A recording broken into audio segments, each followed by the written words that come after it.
Não é só biologicamente que as famílias se constituem e se ampliam. O mecanismo da adoção dá pais a filhos e filhos a pais, e isto não envolve a relação biológica entre os antecedentes. A adoção é um fenômeno socialmente muito relevante, que altera, modifica profundamente a vida das pessoas e que gera impactos no trabalho, porque há pais e mães adotantes. E se é trabalho, pode chegar o podcast da Escola Judicial da 5ª Região, Tribunal Regional do Trabalho da Bahia. Tenho a alegria hoje de receber a Alice Braga, que é juíza do Tribunal Regional do Trabalho, e vai pensar conosco as questões que envolvem adoção e trabalho. Muito obrigado por sua disponibilidade, Alice. Seja bem-vinda. Obrigada, Marcos. Eu que agradeço a você e a Escola Judicial por este convite para um tema que me é tão caro e que me é tão presente, que é tão presente na minha vida. Que bom, seja bem-vinda. A palavra que deu adoção em português queria dizer em latim escolha e desejo. É isso? Adotar é isto? É desejar e escolher? Sim, adotar é desejar e escolher, desde que as pessoas entendam o desejo, né? Às vezes isso leva a algum dos mitos da adoção. A escolha é uma escolha de vida, é uma escolha que vai modificar todo o seu caminho de vida. O que as pessoas pensam no que diz respeito à escolha é que eu, por adotar, posso escolher a criança. E isso não é possível diante da legislação brasileira. Eu não posso chegar lá e dizer que eu quero um menino com o cabelinho assim, com o olhinho assim, o narizinho assim, o cabelinho... Não. Não é um shopping Não center, é. né? Se eu quero dessa forma, compro um boneco. Isso. Né? Se eu quero a perfeição, que é outra coisa também, a questão das possibilidades da vida dessa criança. Eu sou uma mãe como outra qualquer. Meu filho, ele pode ser o melhor aluno da sala, o mais brilhante, ótimo. E ele pode ser o pior. Ele vai continuar sendo meu filho. Ele pode ser um filho bom, um filho maravilhoso, e ele pode não ser um filho tão bom. Nós temos conhecimento na mídia, nas redes sociais, de filhos biológicos que cometem atrocidades contra os pais. E de pais que cometem atrocidades contra os filhos. Então, essa escolha é uma escolha de vida com tudo de bom e de ruim que a maternidade e a paternidade pode gerar. Você começou a dar uma dica. Como é o processo judicial? Você já disse eu não posso escolher. Como é o processo de adoção no Brasil? O processo de adoção, ele é regulado pelo CNJ, pelo ECA, né, pelo Estatuto da Criança e do Adolescente, e por normativos do CNJ. Atualmente, nós temos no Brasil a Resolução 289 de 2019, que unificou 2 cadastros. Antes nós tínhamos um Cadastro Nacional de Adoção e outro Cadastro Nacional de Acolhimento. Esses 2 cadastros hoje foram unificados em um só. É o Cadastro Nacional de Adoção e de Acolhimento, certo? Qual é o processo? É um processo criterioso, como deve ser. Nós não estamos tratando da venda de um carro, de um boneco, de um imóvel. Nós estamos tratando de maternidade e paternidade. A pessoa endereçada se encaminha ao Juizado da Infância e da Adolescência. Esse processo ele é gratuito. Não há cobrança de custas cartorárias sobre esse processo. Ele vai preencher um formulário e esse formulário vai deflagrar uma investigação socioeconômica desse ou desses pretendentes. Lembrando que eu posso ser solteira e adotar. Nem sempre se exige, a lei não exige que exista casamento ou união estável para adoção. Feito este preenchimento desse cadastro, entregues os documentos, há uma segunda etapa de investigação socioeconômica desse ou destes pretendentes. Essa documentação é avaliada e esse casal ou essa pessoa passa por avaliações de equipe multifuncional do Juizado da Infância e da Adolescência.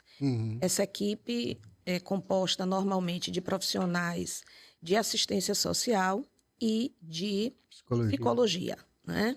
Existem visitas à residência, existem entrevistas, tanto no juizado como na residência dos pretendentes.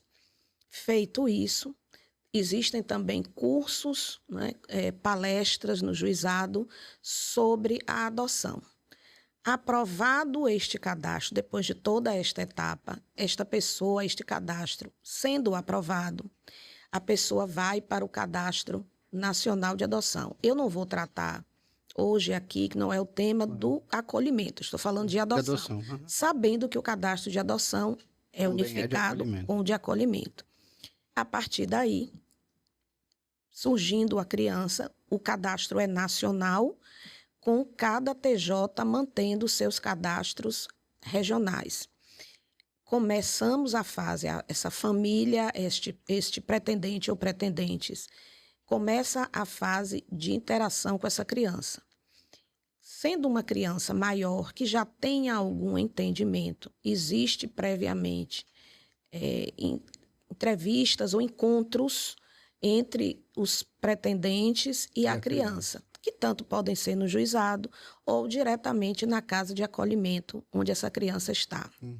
Este processo ele não tem um tempo necessário, se recomenda que quanto maior a criança ou adolescente, que isso se faça com maior cuidado e, passado este período, sendo as pessoas, havendo esse encontro entre a criança e os pretendentes, existe a guarda provisória até que essa seja convertida em adoção. E a escolha, como é que se dá?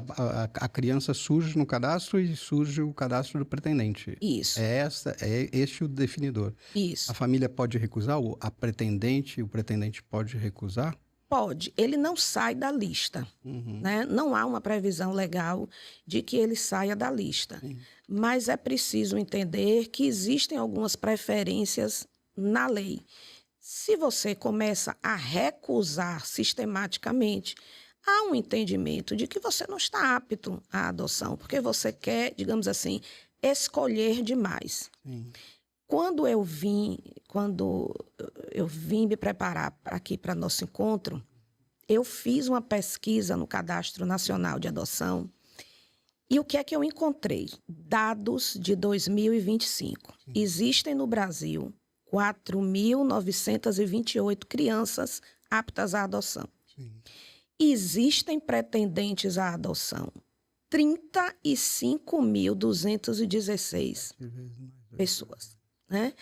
E eu tive esse espanto, porque eu sempre soube que era maior, mas eu não tinha me atentado que era fosse tantas vezes maior. Tantas vezes maior.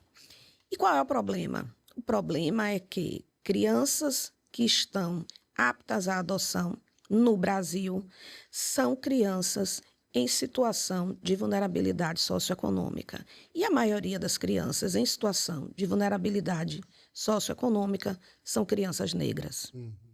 Pessoas que estão aptas à adoção são pessoas que estão fora desse perfil de vulnerabilidade socioeconômica e são pessoas brancas ou com estereótipos de raça branca. Então, isso faz com que o número de pretendentes hoje seja bem maior do que o número de crianças aptas à adoção.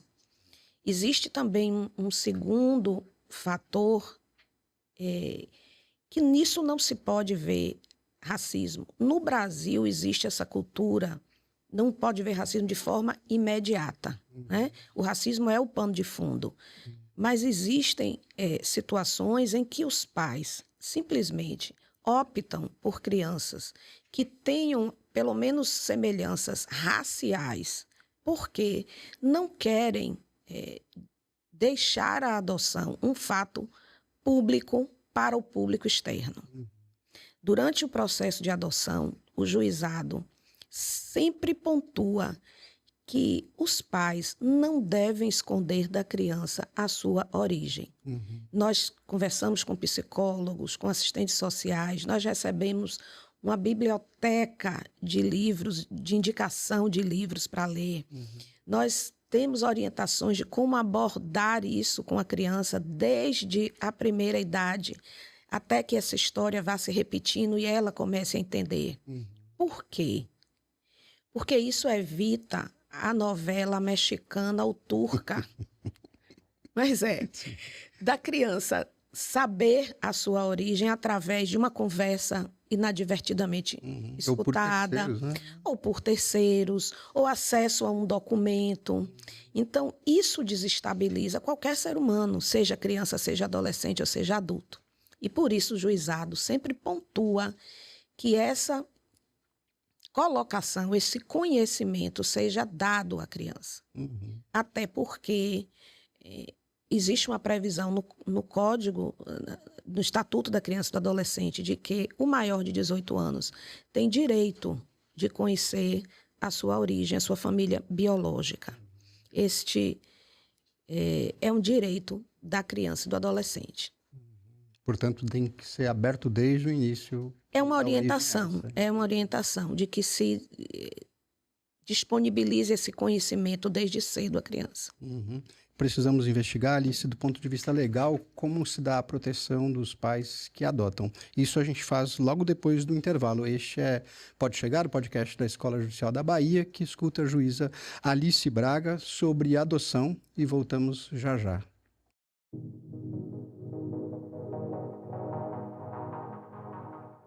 Pode Chegar recebe a juíza Alice Braga e trata de adoção neste episódio.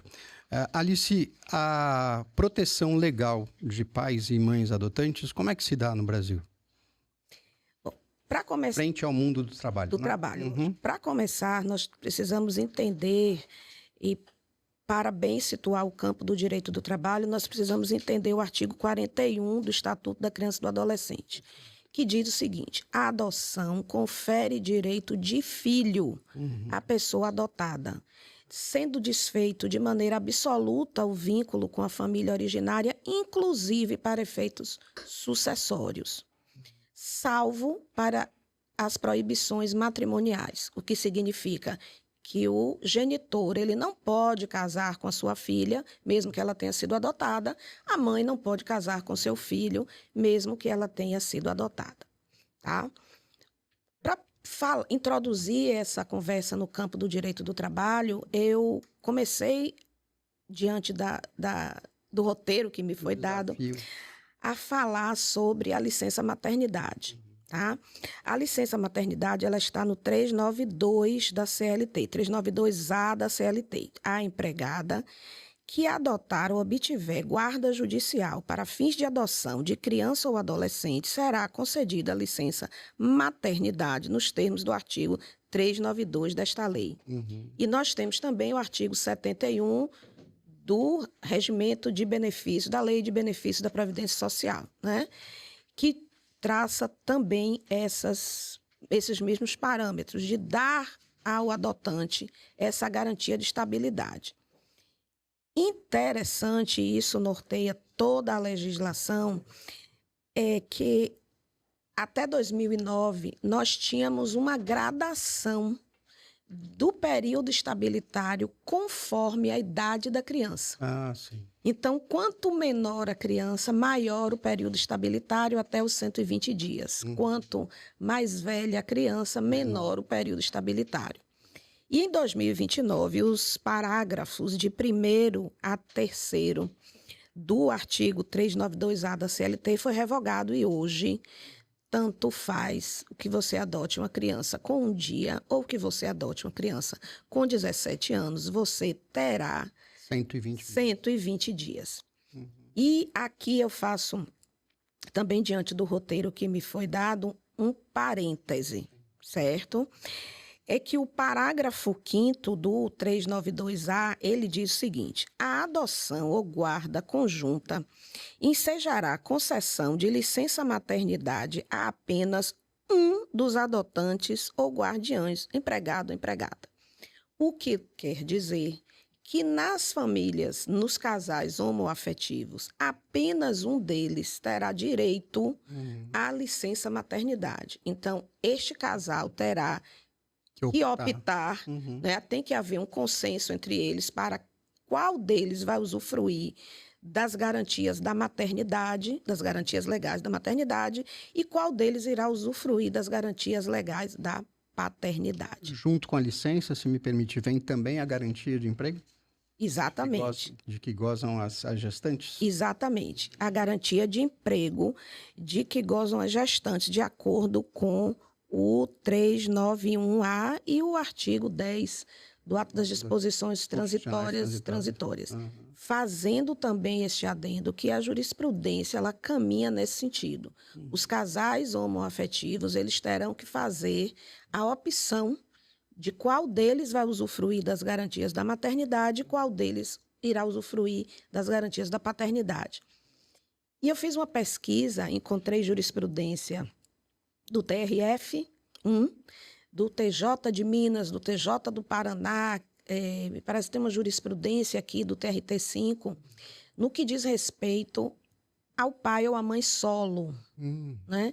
Que dá a esse pai ou essa mãe solo, independente da opção, o direito à licença maternidade.